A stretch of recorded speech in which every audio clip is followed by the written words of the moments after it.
making a super cute recycled lamp. I handcrafted a special gift for my best friend, a super cute lampshade made entirely from recycled materials. This idea not only allowed me to express my creativity, but also conveyed a meaningful message about environmental protection. At first, I gathered materials that seemed to have no more use.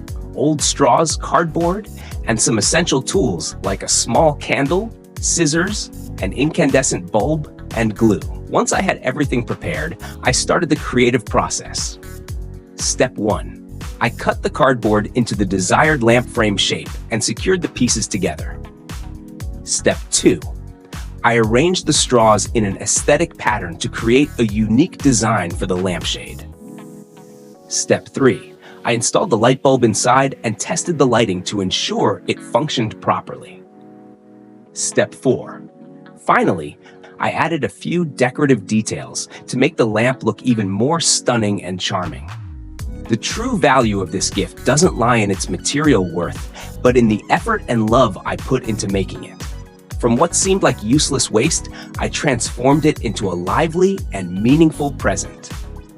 Let's live positively, get creative, and turn waste into eco-friendly, useful items.